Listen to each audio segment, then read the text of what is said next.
So if you see a rainbow, that means you're in for some good luck. But if you see a deep sea fish, this means that something tragic is about to happen. Let's have a look at ancient lores and what they might mean IRL. In August 2020, people started out their day just like any other in California. It was sunny, so they decided to soak in the sun at the beach. They were snorkeling and kayaking when one of them spotted something out of the ordinary – a doomsday fish. The creature was 12 feet long. It's known as an oarfish, and only about 20 of them have washed up in California since 1901. Oarfishes live in obscure parts of the ocean, but why are they linked to doomsday?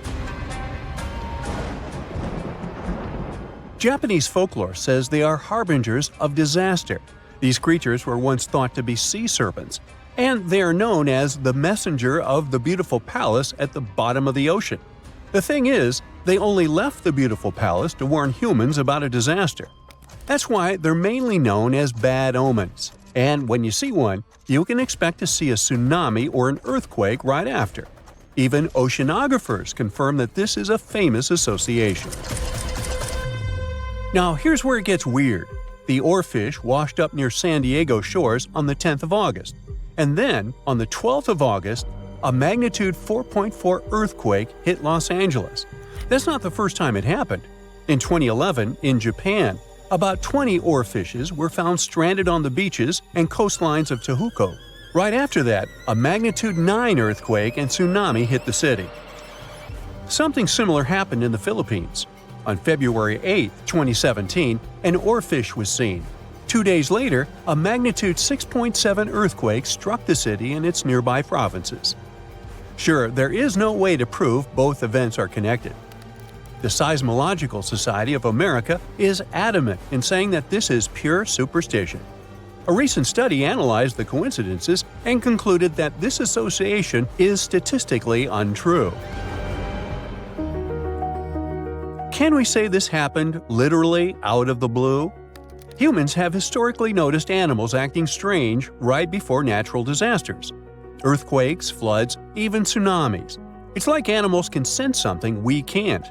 In fact, there's a lot of science to back it up. Studies show that animals can detect subtle environmental changes, like shifts in the Earth's electromagnetic field or infrasonic sounds, things humans wouldn't notice. This happens because most animals have a wider hearing range than humans and have extra sensitive senses that help them detect gases emitted from the Earth. This theory got famous after the tragic tsunami that destroyed several cities and villages in Indonesia back in 2004.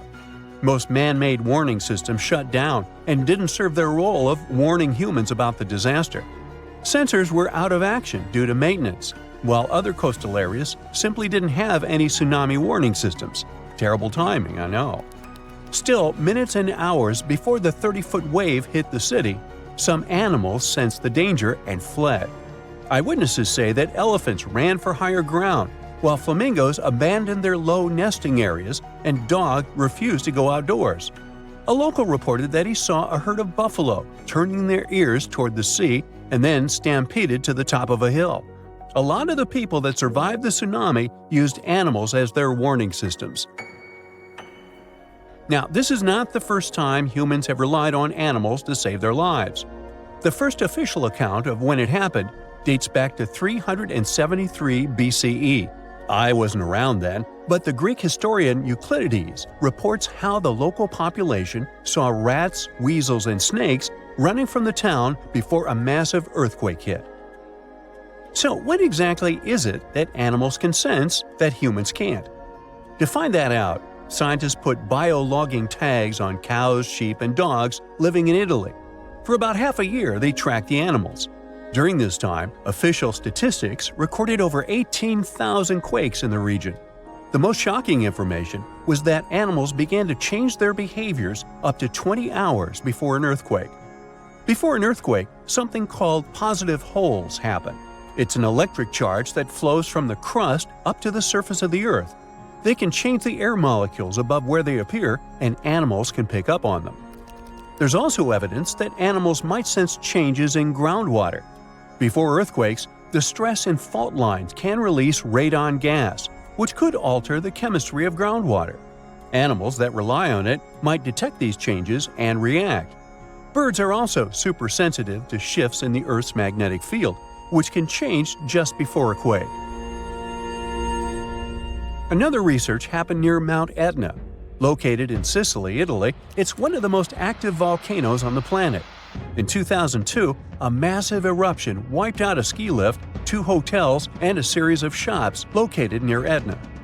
So, over the past years, a group of researchers decided to track goats living next to Etna. Their big aha moment came in 2012, when the goats started to act erratically 6 hours before Etna started to spew lava. These researchers were able to retrospectively predict around 7 disasters over the course of 2 years, all thanks to these goats. Back in 2014, a group of scientists studying golden-winged warblers in Tennessee noticed something odd. The birds had taken a detour from their customary breeding grounds. These little birds flew 435 miles from the Cumberland Mountains, where they had just arrived after flying over 3,000 miles from South America. Right after the birds left, a series of more than 80 tornadoes struck the area, causing over $1 billion in damage. What these birds did is something scientists call an evacuation migration.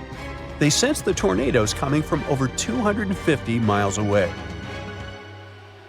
Infrasound is a big disaster giveaway. Storms and tornadoes make very strong infrasounds that can travel thousands of miles from the storm. Now, infrasounds are low-range frequencies, anything ranging below 20 Hz. With our normal set of human ears, we would never hear this. We have an average hearing that ranges from 20 Hz to 20,000 Hz. That means you can hear something like a very, very low bass note or as loud as the buzzing of a mosquito right next to your ear. An elephant's hearing range can reach below 20 Hz. This would make elephants expert at detecting disasters. Scientists also think that detecting infrasound is what helps birds dodge storms when they must cross the ocean. You see, the Pacific Ocean is known to not be at all passive. Although courageous humans venture to cross it, they're usually met with severe storms and conditions that their satellite instruments sometimes can't detect. Meanwhile, there's an ongoing project from France's National Museum of Natural History that is tracking more than 100 birds on their annual crossing over the Pacific. With the help of the International Space Station, they're trying to understand how these little creatures respond to natural hazards en route. But not everyone's convinced. Some scientists argue that while animals might be sensitive to environmental shifts, predicting disasters based on their behavior is too risky.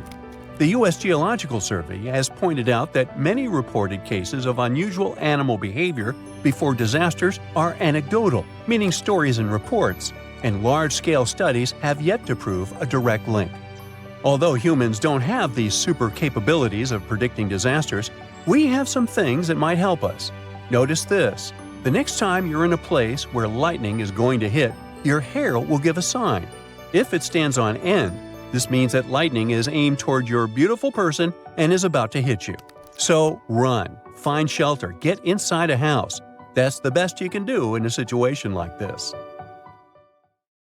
No one expected such a strong storm. It's too dangerous to sail back to the land because of high waves and winds. But suddenly, you notice a small green island nearby. You and your friend are about 25 miles off the coast of Brazil. You were fishing and didn't notice black clouds obscuring the blue sky. You're approaching the unknown island and see a Coast Guard boat behind you. People from there are screaming something to you, but you can't make out the words because of the thunder. They tell us we should stay away from that island, your friend says. Despite the warning, you still sail since there's no other way out. Around the island, you notice sharp rocks sticking out of the water like knives in the dark. Now you realize what the Coast Guard warned about, but it's too late. Your boat hits a rock. The bottom is pierced. You start to sink. The rain and wind are getting stronger. Both of you fall overboard. Then, darkness comes. You wake up in the morning because of the scorching sun and a dry mouth. Your friend and the wrecked boat are lying nearby. Apparently, you'll have to wait for rescuers to get out here. Now, in the light of day, you can see how dangerous the island's coast is. It's surrounded by rocks, and you're lucky you've survived. Getting out of here will be difficult. Together with your companion, you decide to look for coconuts and bananas. Your friend goes to the wreckage and pulls out a bag of medicine. Then, both of you leave the sandy beach and enter the dense jungle.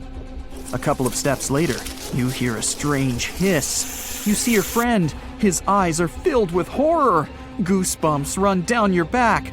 You feel something alive crawling under your feet, and there's a lot of it. You look down and notice slithering snakes. There are dozens of them. They wrap around your legs, get into trees. They're everywhere. Don't move, your friend says. I think I know where we are. You want to ask him a question, but fear takes away your voice. He reads your face and answers the question. We're in one of the most dangerous places on Earth, the Brazilian Snake Island. These are not just some ordinary snakes. This is the golden lancehead, one of the most venomous reptiles in the world. You can find them nowhere else on the planet except for this land. They evolved here naturally, without other snake species intervention. That made their venom 5 times stronger than the venom of ordinary vipers. They're practically the only owners of this island. Nowhere else in the world will you find such a concentration of creeping reptiles on such a small piece of land. And now, they're glad that 2 big lunch meals have arrived. There's little chance of survival, but you're gonna try. The first thing you need to do is get out of your stupor and find a thick stick. This is your best tool right now. If you encounter a venomous snake, the best you can do is retreat slowly. But this time, there are too many of them. They're aggressive and hungry. Together with your friend, you fight off the snakes with a stick. But there's more and more of them coming. One of them falls on your shoulder from a tree and bites your neck. The poison instantly enters your bloodstream and affects your muscles. It feels like your body is melting. It becomes difficult to move, and your neck swells. Your friend grabs you and carries you deep into the jungle. Here, among the trees, you notice an old lighthouse. Yeah, this building really stands out here. Once a year, the Coast Guard visits it. Your friend breaks down the door and puts you on the floor. You're afraid you won't be able to survive the bite. Fortunately, your friend is a doctor. He injects the necessary medicine and saves your life. You have a few minutes to rest before more danger arises. Your friend tells you that the unique snakes appeared here thousands of years ago. This island was part of Brazil for a long time. Then, massive floods separated it from the continent. This part of the land was cut off from the whole world, which helped the formation of a unique ecosystem inside.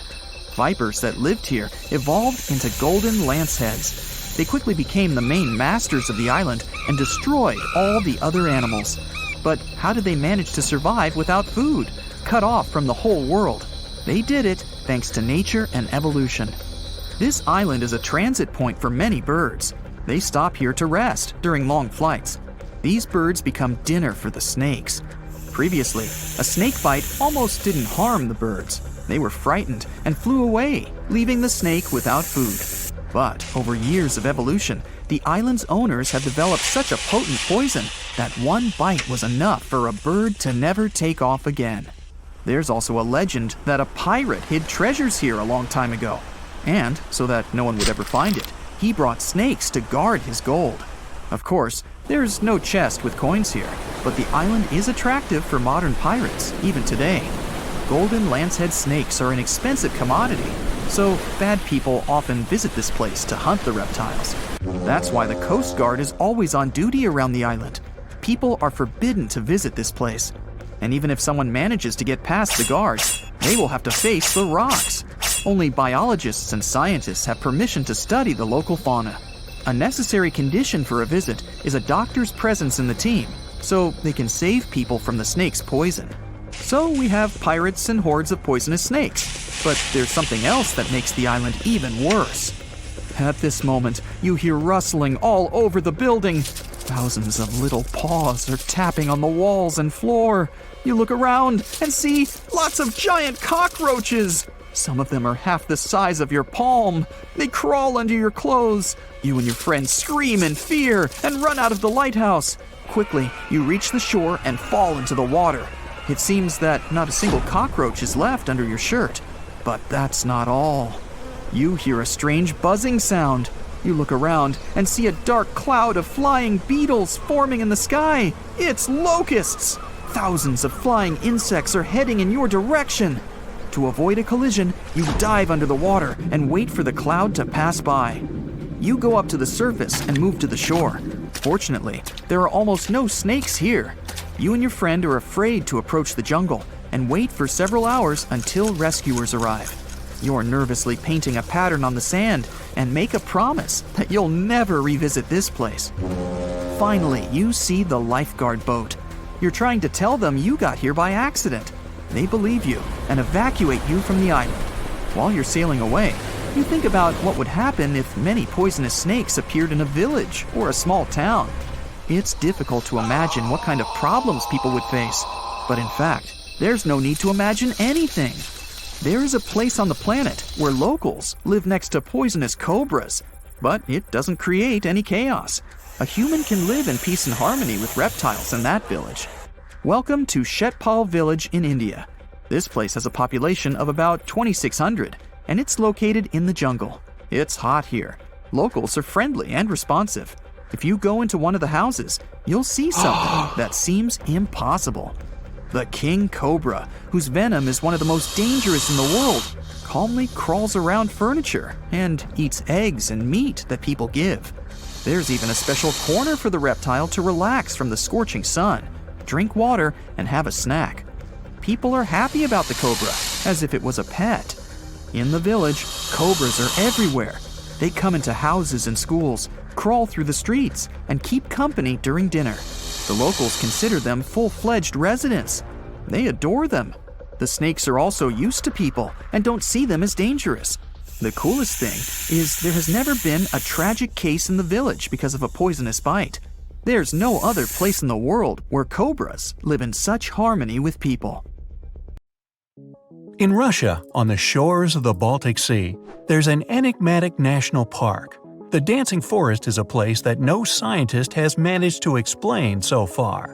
The pine trees of the forest are all crooked and twisted into loops and spirals. The forest didn't appear until the early 60s, when the pines were planted in order to make the sand dune in that area more stable. One theory is that it's the unstable sand that made the trees twist in such a way.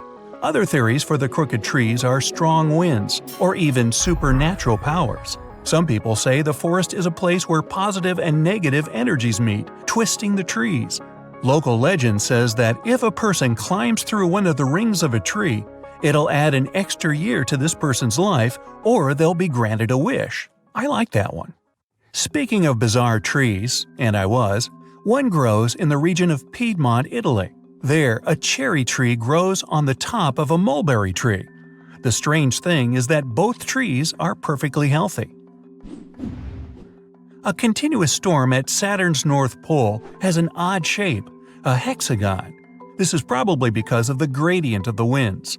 The total length of this cloud pattern is 9,000 miles, which is about 1,200 miles longer than the Earth's diameter. The hexagon has been observed for many years, but it gets even more mysterious because it changes color too. It used to be turquoise, but it has recently shifted to a golden color. The reason for the color change is that the pole gets exposed to sunlight as the seasons change. Now, rain isn't unusual for Oakville, Washington. However, this one still doesn't have any solid scientific explanation. Instead of common raindrops, people watch translucent jelly-like blobs fall from the skies. These blobs covered about 20 square miles. Those who got really close to the rain experienced flu-like symptoms. What were the blobs? Researchers claim that the blobs contain human white blood cells. Later tests showed no presence of nuclei. Some people claim the blobs might have been evaporated jellyfish resulting in rain, or maybe even waste from a commercial plane. Walking rocks, also known as sailing rocks, move across the Death Valley National Park in California without any external intervention, leaving long trails in the dirt and sand along their way. Various time-lapse footages of the moving rocks have been taken. Scientists even installed GPS navigators on some of the rocks, and it showed that the rocks move at a considerable speed. Some researchers believe that the movement is due to thin sheets of ice that form overnight at freezing temperatures in the valley, letting the rocks move until it melts during the day. Or there was a Rolling Stones concert. Nah. The Batagayka crater in Siberia looks like a doorway to the underworld. It's about a half-mile long and over 280 feet deep, but it never stops growing. As it gets deeper, it exposes more underground layers. The layers show what our planet looked like thousands of years ago, as the slumps reveal the used-to-be climates. The crater appeared back in the 60s, and it all started with rapid deforestation. Trees no longer cast shade on the ground, and it got hotter.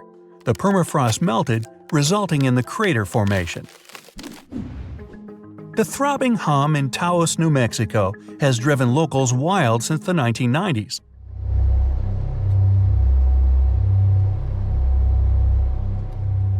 The low-frequency hum deprives people of sleep and depletes their energy. Even though scientists have tried to find the source of the hum, they still haven't pinpointed its origin. Different variations of the hum have also been heard in the UK, Australia, Canada, and other areas of the US. Luckily, only about 2% of the world's population can hear it. The hums have been blamed on mechanical devices, multiple disturbances of auditory systems, and even animals. The West Seattle hum, for example, was blamed on toadfish. Fairy rings, also known as elf rings or pixie rings, are mysterious rings of mushrooms that appear in grasslands and forested areas. There's a lot of debate about why these fungi form a nearly perfect circle. Some superstitions claim that fairy dances would burn the ground, causing mushrooms to rapidly grow. In Costa Rica, there's an assortment of about 300 spherical stone balls.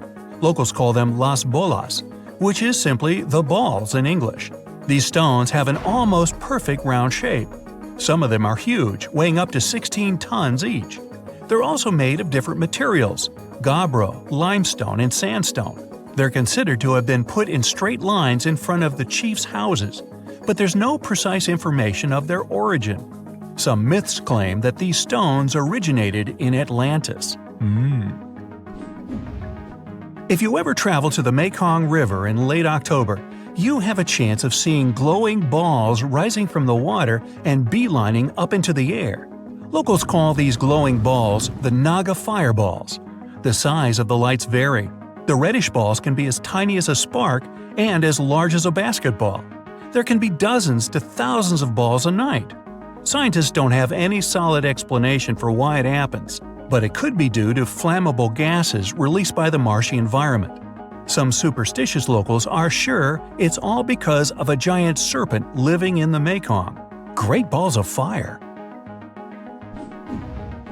In Minnesota, on the north shore of Lake Superior, there's a park known for the Devil's Kettle. This is a waterfall that splits in two. One part of the river continues, while the other part disappears into a hole in the ground. Whatever object you throw into the Devil's Kettle won't reappear. Scientists still haven't fully explained where the water that drops into the hole goes. Devil's Kettle is considered to be unsafe for people because it's nearly impossible to trace the flow. Yeah, not a place to go tubing. Grunions are fish known for their bizarre mating ritual. The females climb out of the water and onto the shore. They dig their tails into the sand in order to lay eggs. The legs stay hidden in the sand, waiting. 10 days later, the high tide comes, washing the newly hatched young to the sea. Scientists still can't give any solid explanation for this way of breeding. People who live in rural central Norway over the Hessdalen Valley can often witness floating lights of white, yellow, and red cross the sky. The lights appear both at day and night, and once back in the 80s, they were spotted 15 to 20 times in a single week. The Hessdalen lights can last just a few seconds, but sometimes they can last more than an hour. The lights move, seeming to float or even sway around. Some scientists believe that the reason for these lights is due to ionized iron dust. Others say it's combustion that includes sodium, oxygen, and hydrogen. Many people claim they're just misidentified aircrafts. Yellowstone Park has a famous boiling lake, But it's not the world's only place of boiling water. Deep in the Amazon, there's the 4-mile Shanay-Timpishka River that's always hot. The name means boiled by the sun. Well, it's not exactly boiling, but it can reach 196 degrees Fahrenheit, enough to cook pasta. Ooh, let's try that. The lowest temperature in these waters is about 113 degrees. This river still can't be scientifically explained because it would require close proximity to a volcano for the water to reach such temperatures. However, the closest volcano is 400 miles away. But there could be a fault between the Earth that could explain this phenomenon. In western Venezuela, locals living close to the Catatumbo River aren't afraid of lightning because they see it almost every single night. It starts at around 7 o'clock and doesn't stop until dawn. The everlasting Catatumbo lightning did once stop for a few months, from January to March 2010. It was probably due to drought, or maybe the charge ran out. In 1991, a scientist suggested that the phenomenon happens because of cold and warm air currents meeting in the area. Another theory is that the lightning could be due to the presence of uranium in the bedrock. Speaking of lightning, I got a bolt. Bye! There's a beautiful island in the Atlantic Ocean 25 miles off the coast of Brazil. It's easy to reach, has an endless beach line, steep rocks to climb, and vibrant tropical greenery. Yet there isn't a single hotel here, no one's hiking on all those rocks, no one's watching sunsets by the ocean, and you'll never see kids build sandcastles on the beach. People left this island a long time ago and will unlikely ever come back to live here. It's been long since taken over by creatures you'd rather never meet. Ilha da Queimada Grande has the highest concentration of venomous snakes in the world. It's the only natural habitat of the golden lancehead viper, one of the most dangerous snakes on the planet. Somewhere between 2,000 and 4,000 of these critters live here. They say you're never more than 3 feet away from meeting one of them on the island. They're like life insurance salesmen. Lancehead vipers have venom that's 3 to 5 times stronger than that of their closest mainland relatives. Evolution helped them to develop it to keep them properly fed. Their only prey is birds that visit the island to rest. Lanceheads have to slither up the rocks for lunch and can't wait and trace those birds like other snakes. So they developed a super venom that works almost instantly. One legend says the snakes ended up in the middle of the ocean thanks to pirates. They were looking for a good place to hide their booty, their gold. The island was a perfect match. They also needed something to protect their treasures from any invaders. So they brought some snakes, and those multiplied quickly. A more realistic explanation involves not humans, but rising sea levels. Snake Island used to be part of the Brazilian mainland, but the sea isolated it from the rest of the country around 11,000 years ago. The snakes that ended up on that island were able to spread and thrive because they had no predators to bother them. And when people tried to, let's just say it didn't end well. Another island legend is about a fisherman who came here to pick bananas. He didn't expect he'd have the company of venomous snakes, and they were ecstatic about a new item on the menu. The fisherman ran for his life back to the water, but had been bitten before he managed to jump into his boat. A couple days later, his boat was found, but he didn't make it through the journey. Snake Island has long been uninhabited, but it used to have a human population for a few years, from 1909 to 1920. It was the lighthouse keeper, his wife, and 3 kids. Their task was not to let people on the island. According to another legend, one night snakes got inside their house through the windows. The parents grabbed their kids and tried to escape to the boat. Sadly, the snakes were faster. No one of the family had survived that visit. The lighthouse has been automated. Now the Navy visit it regularly to check if it's in order and keep visitors away from the island. It's both for the safety of people and for the good of snakes that are a critically endangered species. Some of those people are tourists looking for adventures. Others are smugglers that capture and sell lanceheads for $10,000 to $30,000. Animal collectors and scientists are willing to pay that price. There are rumors that the venom helps cure heart conditions. In the past, someone tried to set the island on fire to get rid of the snakes altogether and clear the land for agriculture. But the snakes have an important mission. It's crucial to study them to better understand the whole lancehead snake family and to treat people who get bitten by them on the mainland. Such incidents happen a lot in Brazil. If you really want to visit the island, you have to be one of those biologists or researchers who use it as a real-life lab to study the golden lanceheads.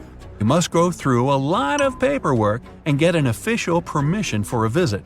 There will also always be a doctor in the group to help others if something goes wrong, and Navy officers to make it safe. Elsewhere, there are places where people do survive alongside snakes. Musambo Island on Lake Victoria in Uganda is home to 2,000 snakes and less than 100 people. That's a ratio of over 20 snakes per person. Rock pythons, cobras, vipers. You can find those even in people's houses. Sometimes they share beds with the locals. They believe the island is home to many kinds of spirits that have transformed into snakes. The people are just guests here, and they must never ever hurt those snakes. Even if you find a cobra under your pillow, you aren't supposed to scream for help. You'll scare away good luck. And if you hurt a snake, well, prepare to pack your bags and leave the island for good. There are also monitor lizards on the island. The snakes live in peace with them and the locals. They feed mainly on bird eggs and won't attack you first. The real danger of North Sentinel Island isn't the snakes, it's the people. The island, about the size of Manhattan and surrounded by corals, is home to one of the most isolated tribes on the planet, the Sentinelese. They're a hunter-gatherer society that doesn't welcome any strangers at all. The only safe outside visit took place in 1967. Based on what they saw back then, anthropologists guessed there could be anywhere between 50 and a couple hundred people living on the island. No one else in the world speaks or understands their language. Another dangerous place is Makajima Island in Japan, south of Tokyo. It's famous for the active volcano it sits on. There have been 6 eruptions in the last century alone. Poisonous gas has been leaking through the ground ever since the latest incident in 2000. For years, all residents and tourists had to carry gas masks at all times when on the island. When the siren went off, it was a sign to put it on immediately. It meant the sulfur levels in the air had dangerously risen. Luckily, it's been years since the gas masks were necessary. Volcanic activity made Lake Kivu in Africa a dangerous place as well. It sits exactly where tectonic plates are slowly moving away from one another. It makes the Earth's crust thinner and the volcanoes more active. That's why there are hot springs under Kivu that send hot water, carbon dioxide, and methane into the lake. Microorganisms that live in the lake generate more methane. All these gases remain in the water because the lake is really deep. This mix is denser than regular lake water, so the lake has unusual layers. Kivu is dangerous because all the gases trapped in it could find a way out. That would be a disaster. Saba is a tiny Caribbean island that's seen more storms in the last 150 years than any other place in the world. There were over 60 big hurricanes, 15 Category 3 storms, and 7 Category 5 ones, the most destructive a hurricane can get. If you want to try your luck, visit in winter. You'll be less likely to witness a storm, but landing will still tickle your nerves. Saba also happens to have one of the shortest and most dangerous runways on the planet, stuck between 2 rocky ridges. Bouvet Island is the loneliest and most remote one in the world. The nearest piece of land is 1,000 miles north, and the Antarctic coast is 1,100 miles to the south. Fewer than 100 people have ever been here, mostly scientists that used to work at a research station. If you decided to travel there, the journey would take days. If something went wrong, there would be no one to save you in time. Plus, 93% of the island is covered with a glacier, and there's just one appropriate place to moor a boat. Hey, sounds like fun! Sign me up! Not. Mount Washington in the US gets way more visitors, but not everyone comes back safely. It's known as the most dangerous small mountain on the planet. The winds here are the fastest on the surface of the Earth, reaching 200 miles per hour. Hey, let's go fly a kite, huh? Freezing temperatures and heavy snowfalls don't help the ascent either. Hikers are often steered away from trails and roads. Even if you do make it to the top, you'll experience overloads like on the peak of Mount Everest. You're going to Ilha de Queimada Grande, one of the most dangerous islands in the world. There, you find yourself among rainforests, huge rocks, and grasslands. The place is home to birds, locusts, and giant cockroaches. But there's one more animal, and because of it, the island got its notorious reputation. Snakes live there, and a lot of them. So many that the place is also known as Snake Island. Will you survive there? Located just 20 miles away from the coast of Brazil, the island has an area of 43 hectares, or over 100 acres. It probably got cut off from the mainland after the last ice age. The snakes were also separated from most other animal species. They didn't have competitors and had an unlimited source of food. In such a small area, there are up to 4,000 snakes. That's one snake for every 10 square feet. It would be a difficult feat not to come across a snake on this island. Not only is this snake, the golden lancehead, one of the most numerous on the island, but it's also a highly venomous pit viper species. And it's also one of the most venomous in all of Latin America. Its venom is so potent due to the isolation of the species, with only birds sharing the land with them. To catch these birds, the snake's venom needed to become extra strong. And indeed, since they got separated from their distant relatives, their venom has become up to 5 times more powerful. Most of the time, these snakes hide in the trees or amongst leaves on the ground.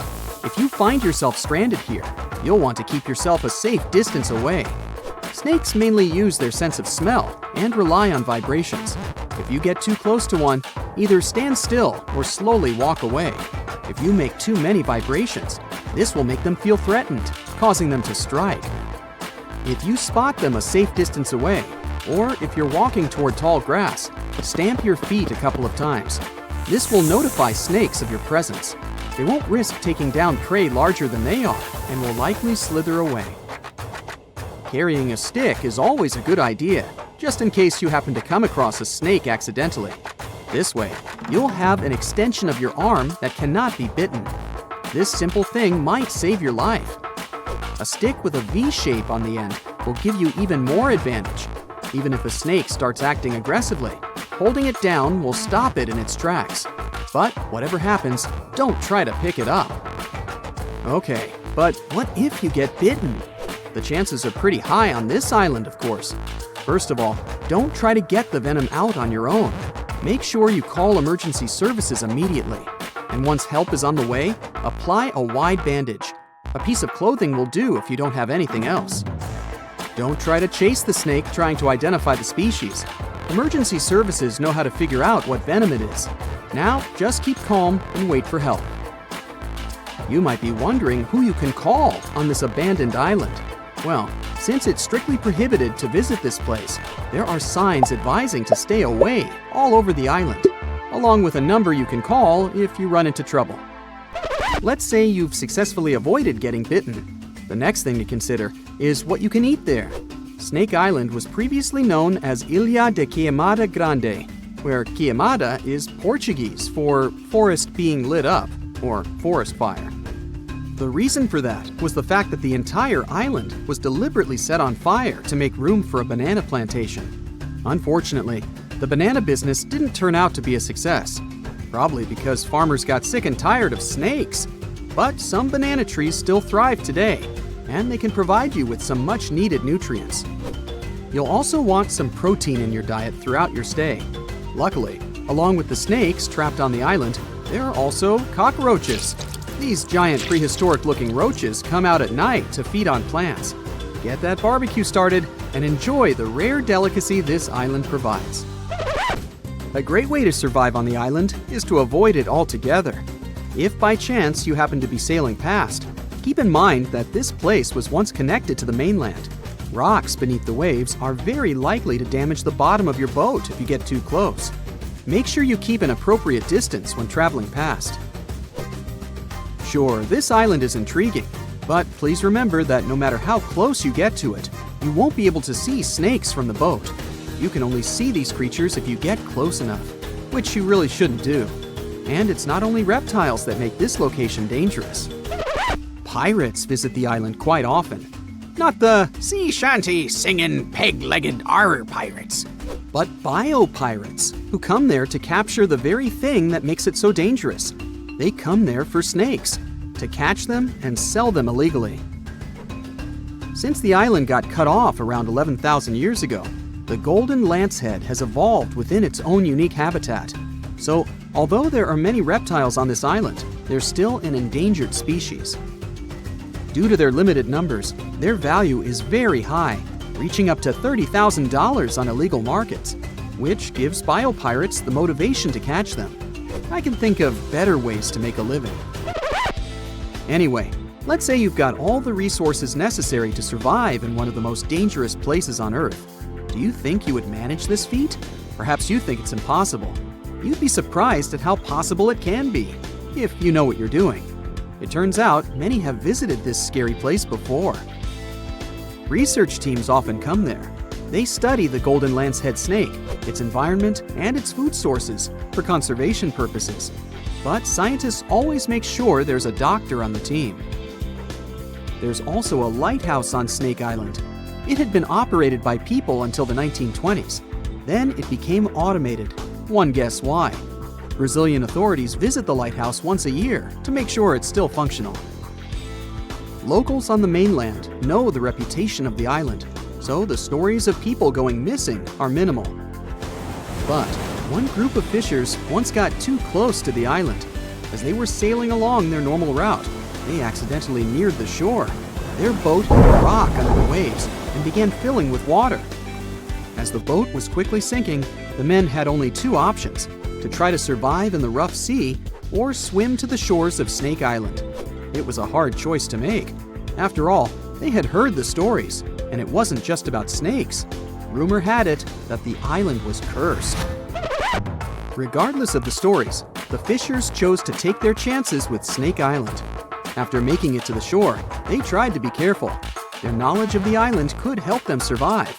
Most importantly, they knew to avoid the rainforest at all costs. As the men got hungry, they carefully walked along the edge of the forest, warily collecting bananas. They were mostly sitting, waiting, and conserving their energy. They could only drink water when it rained. It was just enough to sustain them. They slept on the beach, unprotected from the elements and weather. And all the time, they were so close to the comfort of the lighthouse or caves. They were probably overly cautious, but it was either enduring some discomfort or risking their lives for a dry bed. They didn't yield to the temptation.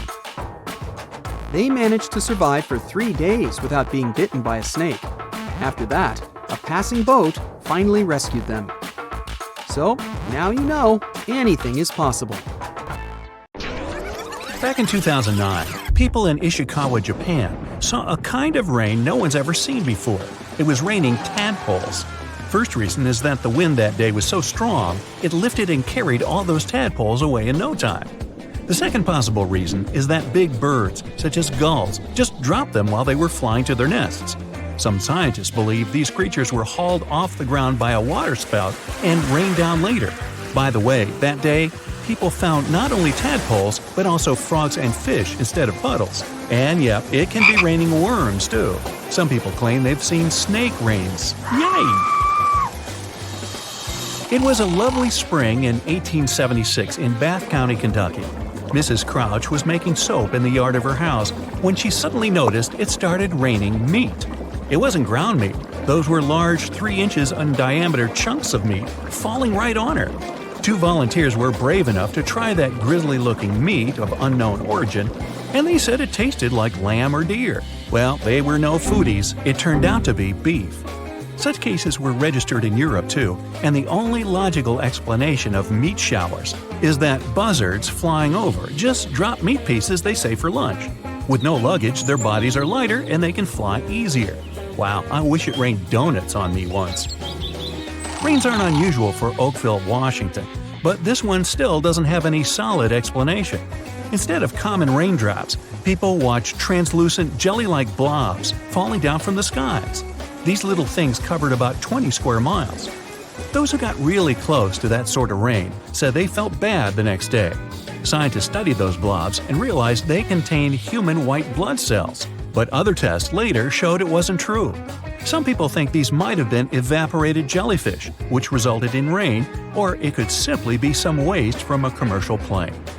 Almost the same thing happened in 2012 in Dorset, UK. During a hailstorm, people found gelatin balls together with hailstones. Researchers collected these goopy balls and stored them in a fridge to study later. Turns out it wasn't necessary, since the slimy blobs didn't melt at room temperature. No one is sure even now about where the balls came from, but the first idea was that those were eggs of some aquatic animal carried by birds right up in the sky. Later tests proved that the jelly substance was a chemical that acts as a water lock and is used in many commercial products, even cables to protect them from water. Australian spiders are notorious, and to frighten people, they even learn how to rain. Spider rains are a pretty common thing for Australia because of ballooning. They climb up trees, then spin strands of silk, and that's why the wind can carry them away. Usually people don't notice it, but when it's wet, hundreds of spiders climb up to more desirable places. People say that when it rains or snows, it's possible to see spiders literally drift down on those webs as if they were balloons. If you ever travel to the Mekong Delta, you'll probably have a chance to see glowing balls rising up from the water and beelining straight into the air. The locals call these the Naga fireballs. Sizes may vary, so these reddish balls can be as tiny as a cherry and as large as a watermelon. During the night, you can see dozens and sometimes even thousands of fireballs. Scientists don't have any solid explanation why it happens, but it's probably flammable gas released by the marshy environment. Still, a local superstition claims it's all because of a giant serpent living in the Mekong. Tornadic waterspout is a tornado that doesn't occur on land, but on water. The speed of the tornado can be really high. The water is collected and partially pulled up. It manages to pull fish and even turtles up into the air. Actually, raining fish can also be explained by this weather phenomenon. The same might happen on the snow too, but it's really rare. There are only 6 pictures of snow spouts, 4 of which were taken in Ontario. This weather phenomenon requires that the water is warm enough to produce fog while the air temperature is really cold, next to impossible.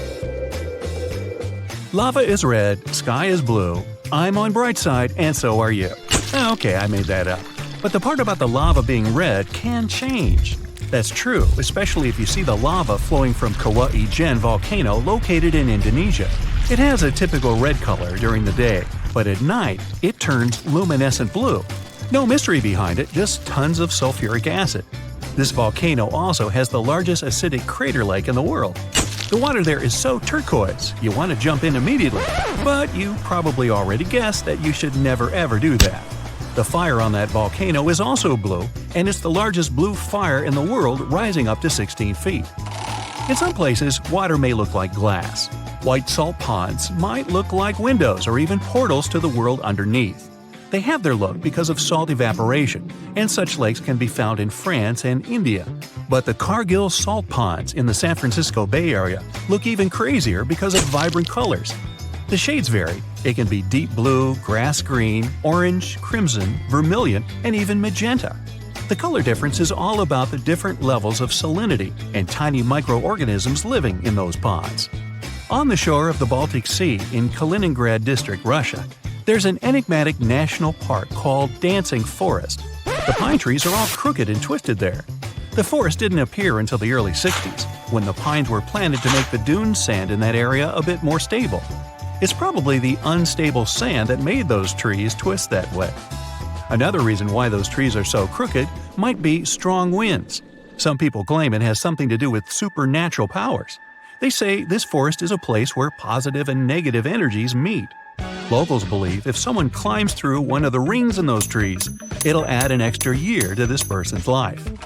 The throbbing hum in Taos, New Mexico has driven locals crazy since the 1990s. Low-frequency hum doesn't let you sleep normally. Even though scientists tried so hard to find the source of the hum, they failed. They blamed it on mechanical devices and even animals. The West Seattle hum, for example, was related to toadfish. Different variations of hum were also heard in the UK, Australia, and in some areas of the United States. Luckily, only about 2% of the world's population can hear it. Noctilescent clouds, or simply night clouds, are so rare because 1. They only form in summer, and 2. They can only be seen at latitudes between 50 and 70 degrees, both north and south. To see those clouds, the sun should be already below the horizon, but the clouds still have to be in sunlight. It's possible for the highest clouds in the atmosphere, which are located about 50 miles up. We can't see them during the day because they're too faint.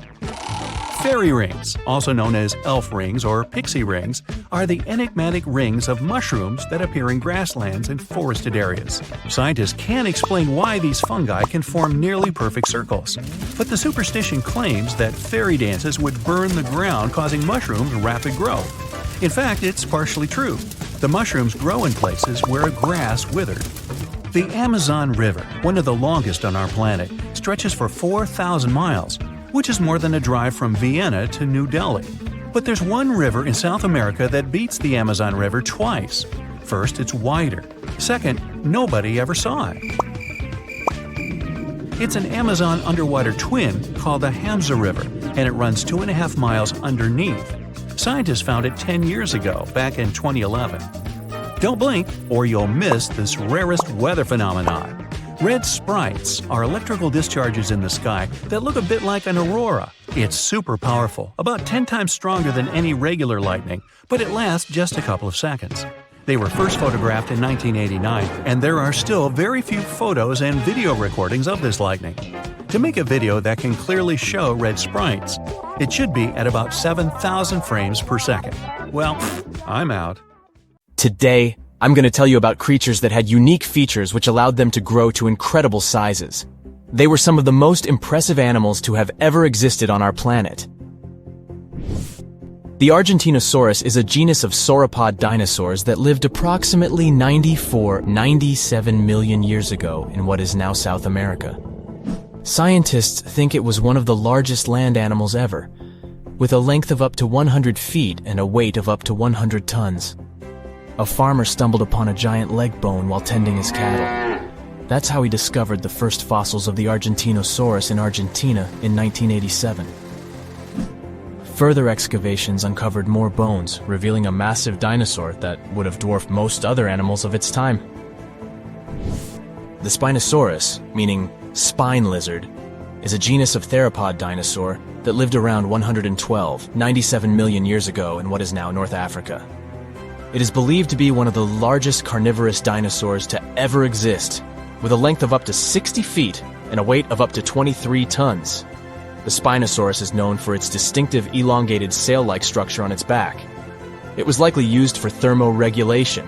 It also had long crocodile-like jaws that were lined with sharp teeth. This allowed the creature to catch and eat large prey, such as fish, crocodiles, and other dinosaurs. The first fossils of the Spinosaurus were discovered in Egypt in 1912.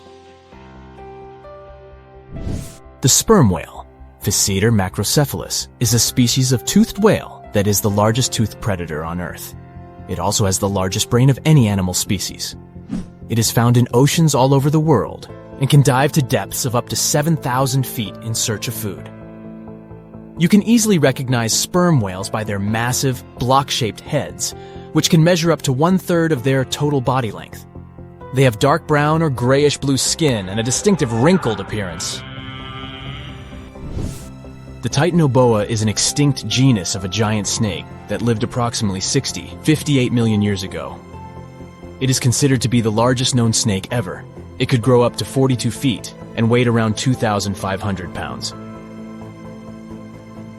The first fossils of the Titanoboa were discovered in a coal mine in Colombia in 2004.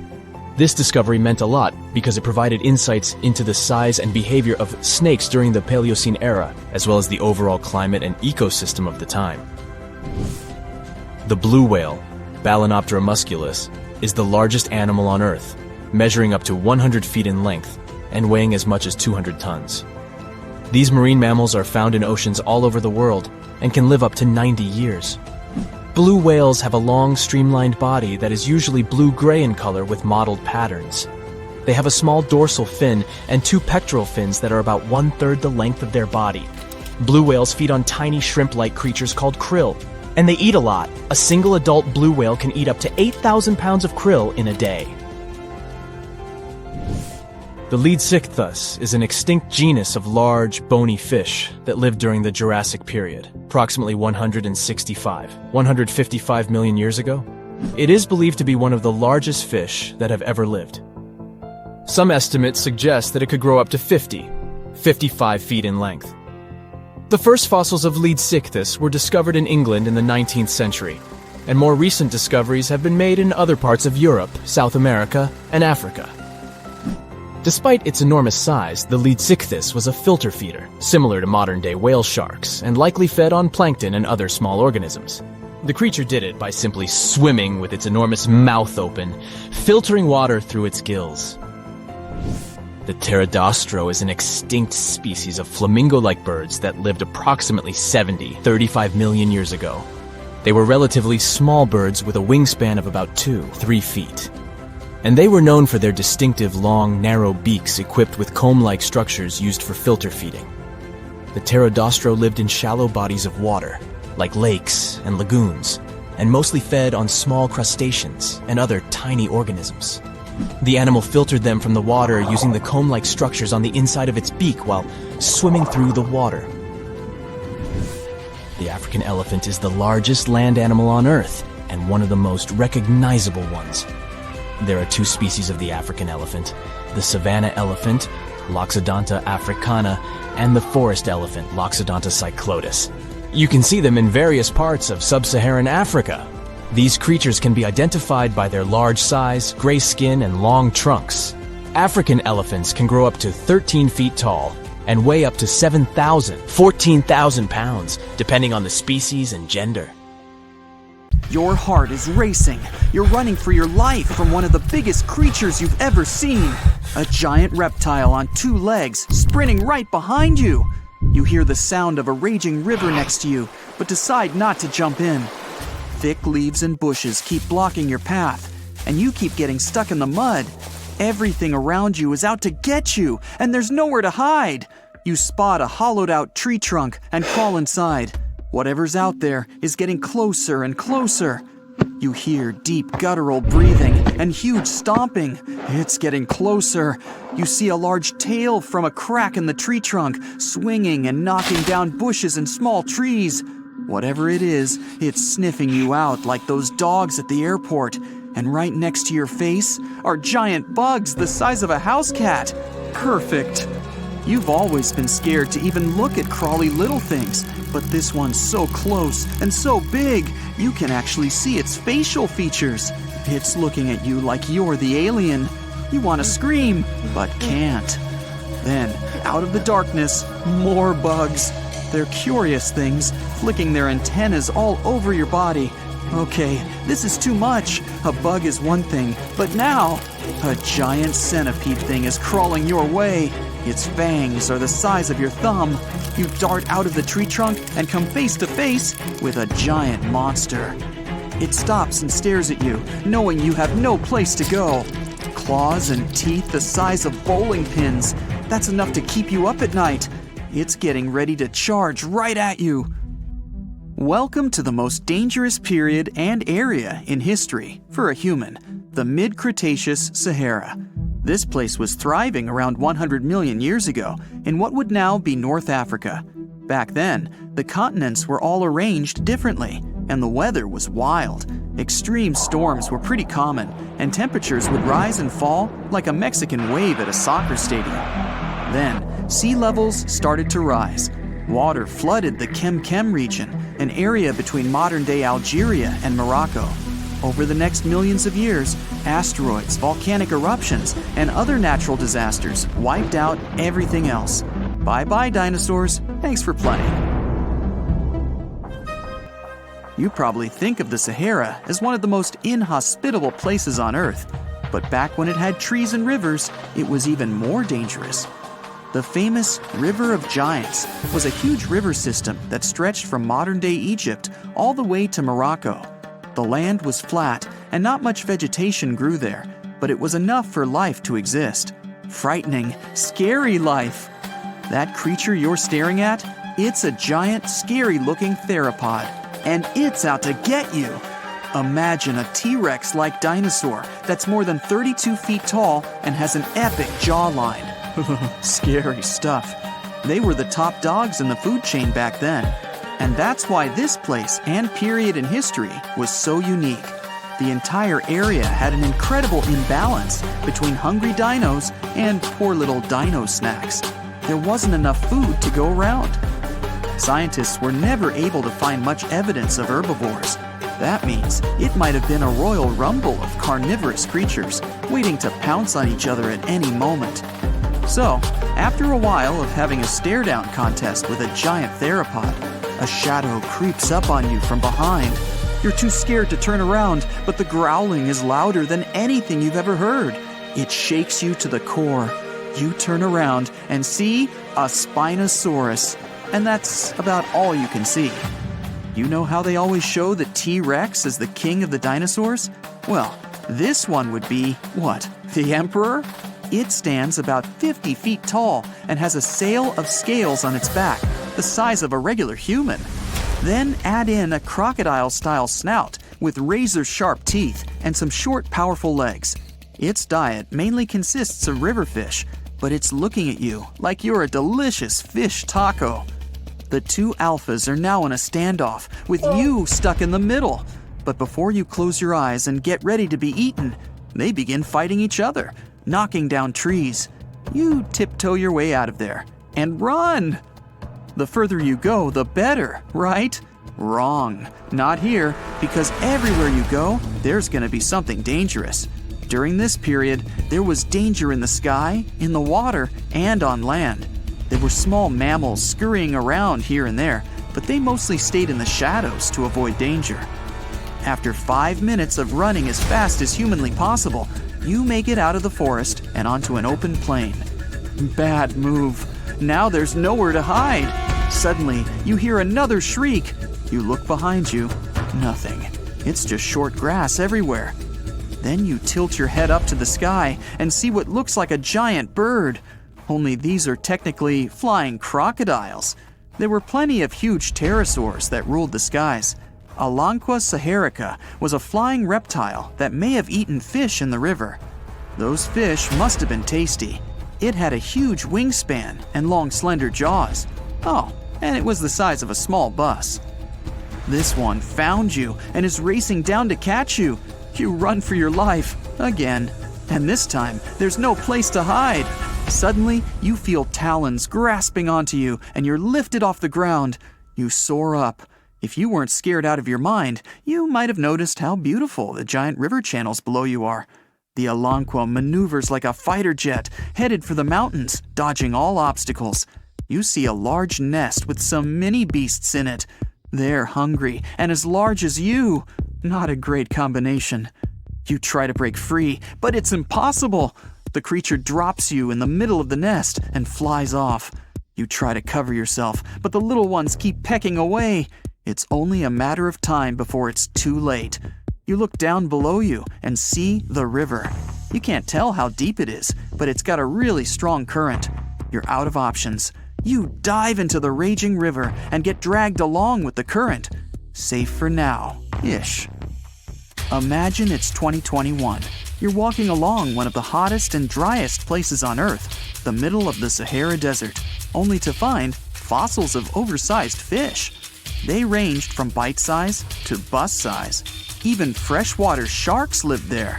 These weren't your average little fishies. Judging by their teeth, those guys meant business. You might even find a giant sea turtle swimming around.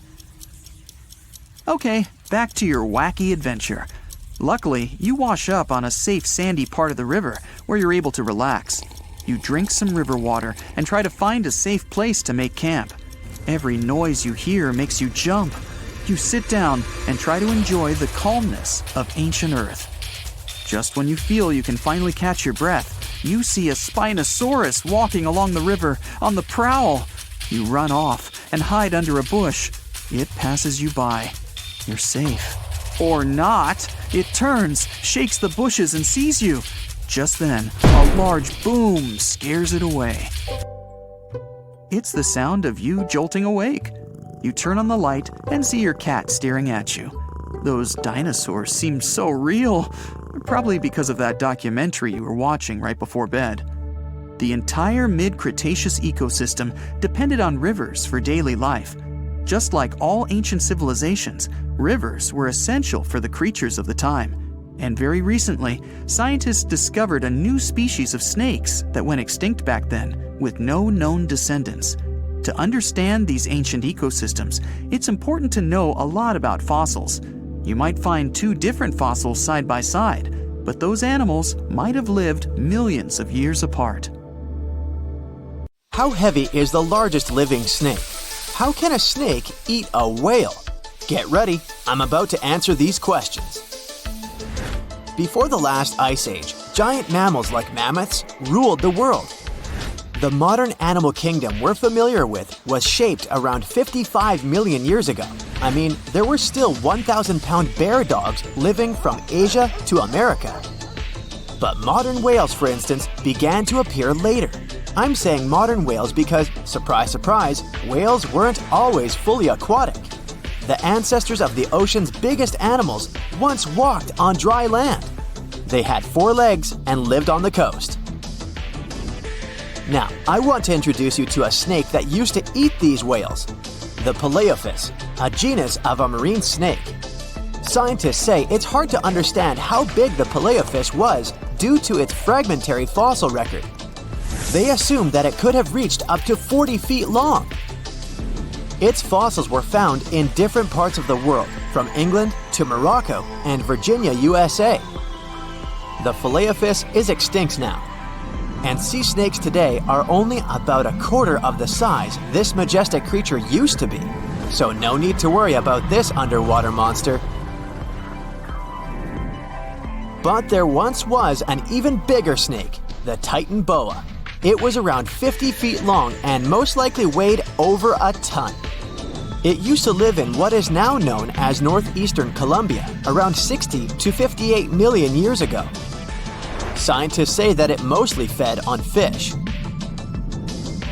Another giant animal that lived in the past was the black Gigantopithecus.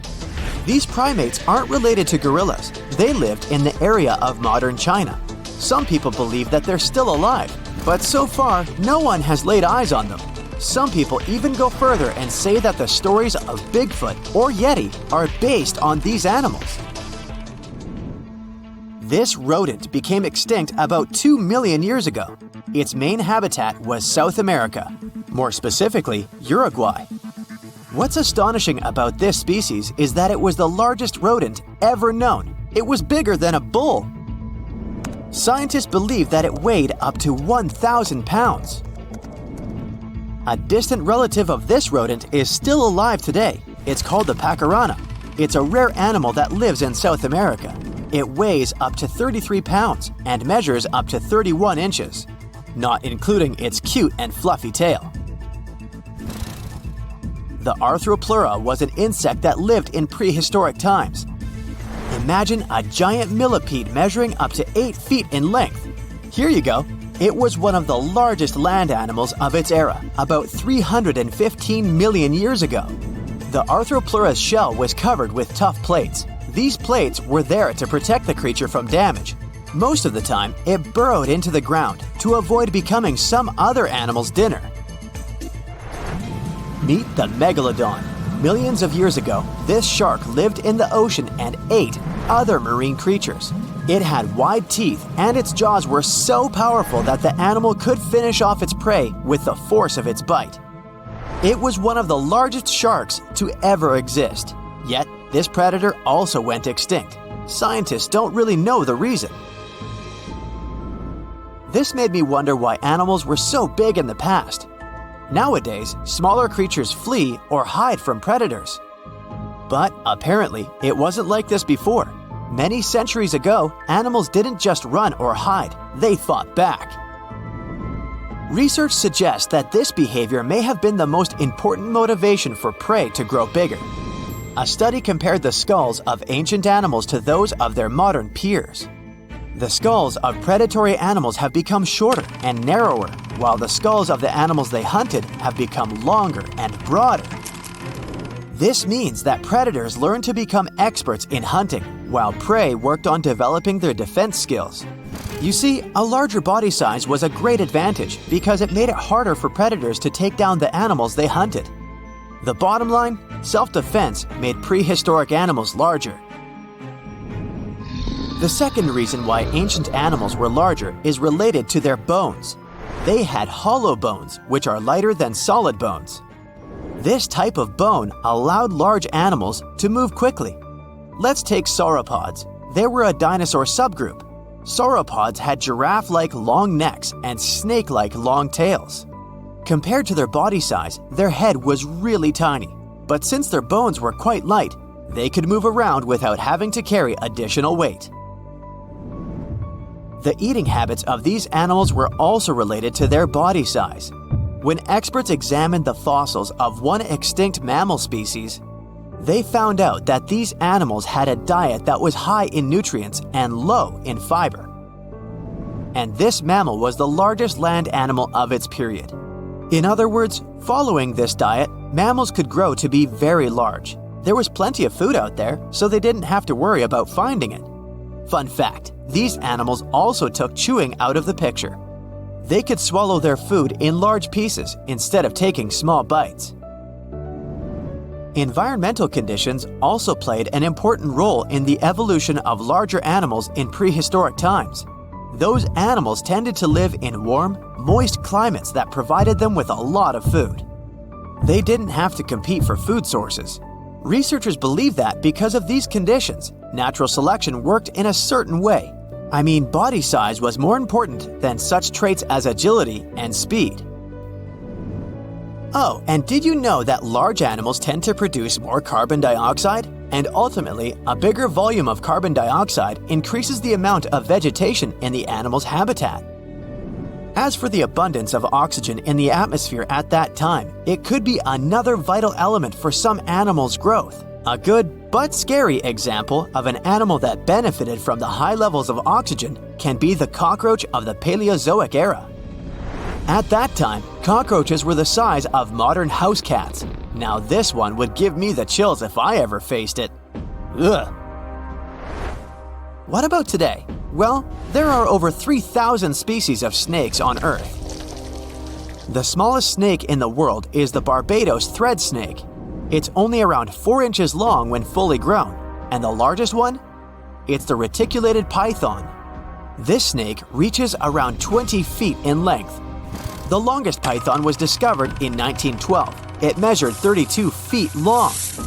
As for the largest and heaviest reticulated python, it was named Medusa. Medusa was approximately 25 feet long and weighed 350 pounds. These reptiles lived in Southeast Asia in rainforests, woodlands, and grasslands. Don't be confused though, the reticulated python isn't the heaviest snake in the world. This title belongs to the green anaconda. It weighs approximately 500 pounds. Green anacondas are found in South America and Trinidad in damp, humid areas. I have a bonus for you. Here is a flying snake. You can find these snakes in Southeast Asia. They don't fly like birds, of course, but they do use the power of flight. They can go as high as 300 feet. They leap from tree branches into the air. Once they take off, it's all about aerodynamics. Their main technique is flaring their ribs and pulling in their abdomens. While airborne, they undulate from one side to another and slightly up and down. This motion helps snakes to turn and glide. Why bother with all this if they can just crawl in an old-school way? Scientists aren't sure, but they believe it might be related to escaping from predators. This way, they move from one tree to another without having to get down to the ground. Every now and then, people discover fossils of animals that lived millions of years ago. These ancient discoveries continue to capture our imagination. Which of these animals would you like to see alive? 50 ships and 20 airplanes have gone missing. Many people have disappeared, and mysterious forces might have... Oh wait, the wrong script. This Bermuda Triangle is located in Transylvania. My bad. So, once upon a time in the heart of Transylvania, there was a mysterious place that people named the Bermuda Triangle of Transylvania. Look at these twisted trees and their tangled undergrowth. It seems like some evil creature may appear from behind a tree at any moment. There might even be ghosts and mysterious creatures that came from space, as stories said.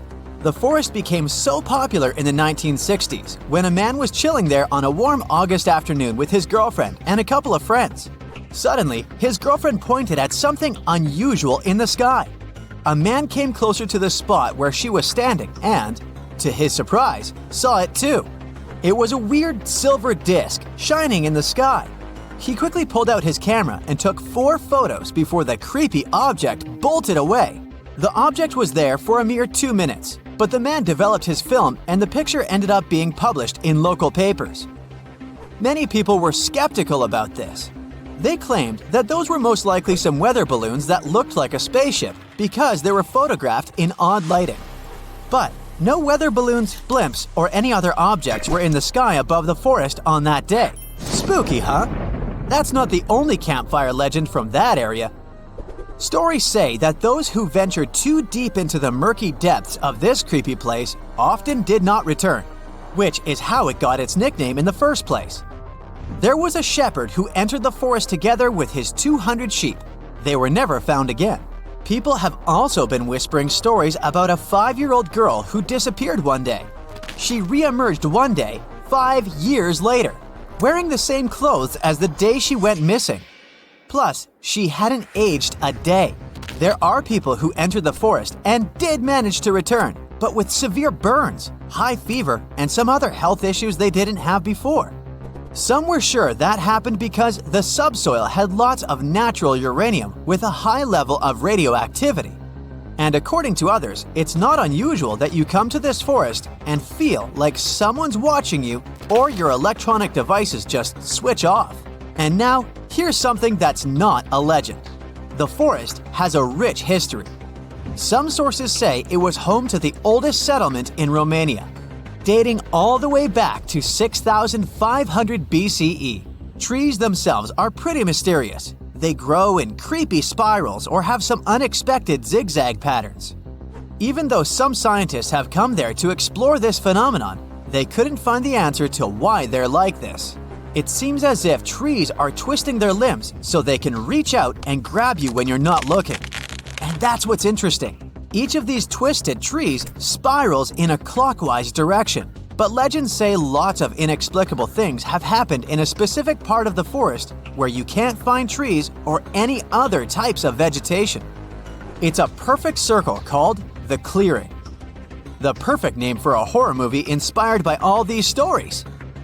The soil in this area with no vegetation has been tested, and no one has found any weird stuff or anomalies that could potentially stop plants from growing there. Some locals believe the forest has positive energy, which is why it's good to make a wish there. But many more people let their imagination run wild, telling stories about paranormal activities happening there, like mysterious spheres popping out in the middle of the forest or extraterrestrial lights. Either way, you and your castle can step aside, Dracula, because you're not the only scary story from Transylvania. Here's another reason you won't be able to sleep well tonight. The Isla de las Muñecas, or the Island of the Dolls. In the middle of the eerie and murky waters of canals near Mexico City, there's a small island. It may look charming at first, until you realize it's home to hundreds of dolls hanging from the trees and scattered throughout the overgrown vegetation.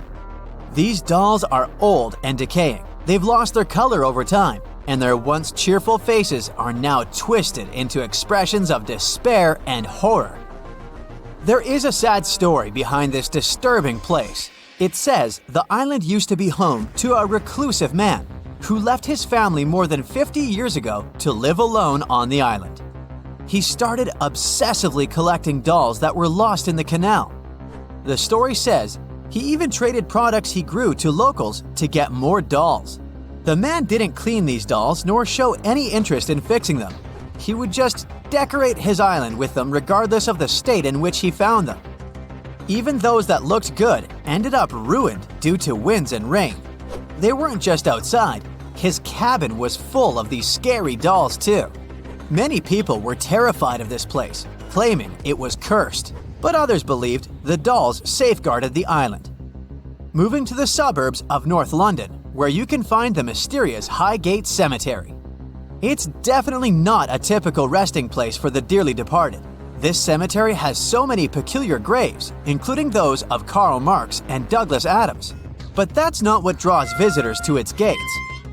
People come there because of the legends claiming that this place is haunted by all sorts of spooky creatures, including vampires. Yup, stories about shadowy figures hovering over graves with glowing red eyes and sharp fangs never get boring. But this place wasn't always this creepy. It was established in the middle of the 19th century, once neglected and overgrown with crumbling monuments and vegetation that seemed to swallow up graves. But these legends became popular along with the place itself in the 1970s, after the cemetery had appeared in several horror movies. Some visitors there are even self-proclaimed vampire hunters. There's this peaceful and charming village called Pluckley, just a short drive away from London. At least that's what it seems at first sight. People whisper Pluckley could be the most haunted village in England. As you go through its winding streets, you'll come across many spots legends say are haunted. Many of them are connected to the Daring family, which held the title of Lords of the Manor for over 4 centuries. What gives the sense of old times is the round-topped windows on many buildings. Legend has it, hundreds of years ago, Lord Daring escaped when his enemies captured him. He jumped through one of these windows head first. In commemoration of this pretty daring act, every window in the manor house and the village was made in the same style. Even though the manor house burned down in 1951, the legacy of Lord Daring's escape lives on in the charming village of Pluckley. Some say Pluckley is surrounded by the so-called Screaming Wood. There are many legends about paranormal events that have occurred there. There are nice walking trails in this wood, but to be honest, I'd only be brave enough to hit them during the day. And how about the Crooked Forest? It's in Poland, and it consists of 400 pine trees whose trunks take a sharp 90-degree turn and then become weirdly curved, like the letter J. Someone planted them in the early 1930s, but it's still not completely clear how all these trees got the same curve. One scientist said this looked like a typical response to gravity. Plants have a special mechanism that allows them to reorient themselves when the stem is horizontal to gravity. So, these trees may have been grown this way for making boats or furniture. Of course, human imagination goes way beyond science, so many tried to explain the existence of these trees with stories of spirits that possess these trees or mysterious creatures from space that made them this way. Okay, I'm on. Let me just grab my popcorn. There's a place on Earth so dangerous that even the most fearsome creatures of today wouldn't last a moment there. It used to exist in what we now call southeastern Morocco, the land called the Chem Beds. The story of this place stretches back to the Cretaceous period, about 100 million years ago. It might have looked like a beautiful place at first sight, a lush green forest, rivers glittering in the sun, until you meet some terrifying dinosaur. The lions or sharks of today are nothing compared to what the fossils show us. The Chem Beds were dominated by terrifying predators, and above them all, 3 of the largest predatory dinosaurs ever discovered. For example, Spinosaurus. This dinosaur was unlike anything you can imagine, a half reptile, half monster standing over 50 feet tall, bigger than a T-Rex. This hybrid with a crocodile-like snout and a sail on its back hunted the forests. But this dino could dive into the rivers, so not even waters were safe from it.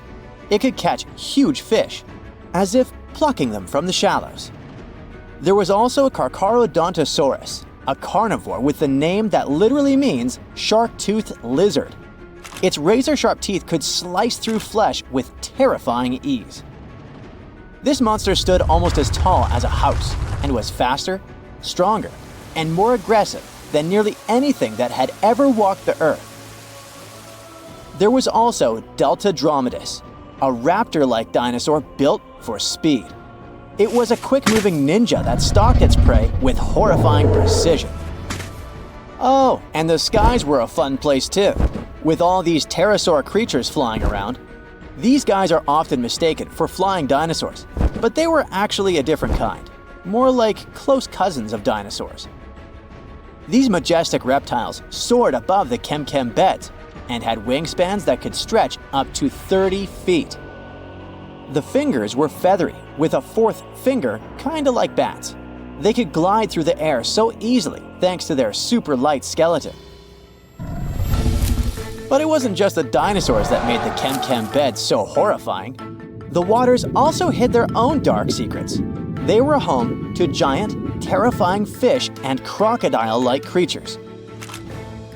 Their jaws were strong enough to crush bone, and they were lurking beneath the surface, waiting for anything unlucky enough to stumble into their path. One of the river creatures was Sarcosuchus, also called the super croc. Being about 40 feet long, it could easily swallow an adult human. Or better yet, it could take on a full-grown dinosaur and win. Its jaws snapped with unimaginable force, and no creature, not even Spinosaurus, was safe from it. Coelacanths could also hang out in the rivers. It was a monstrous predator that could easily swallow a huge fish whole.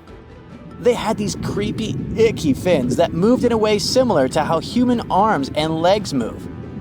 And they could also kind of raise their heads like humans because of a special joint in their skull. Ew. Fun fact, we thought these monsters had gone extinct 60 million years ago, together with dinosaurs. But recently, we rediscovered them living and thriving in the Indian Ocean. Turns out they were just hiding in the deep waters. They probably didn't even notice the dinosaur asteroid or humans at all. Yay? Don't worry, over millions of years, they became basically harmless. They got 4 to 5 times smaller, even though they still weigh about 200 pounds. Just imagine what they were like back in the day. Chem waters were also home to giant lungfish and other creepy aquatic creatures. So you couldn't even drink or take a swim safely without getting bitten by something. Whew, what a place. Even turtles there were the size of cars.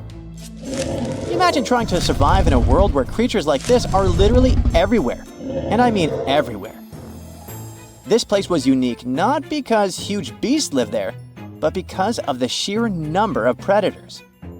You might think, it shouldn't be that easy for all these predators to hang out in one place, right? And you're right.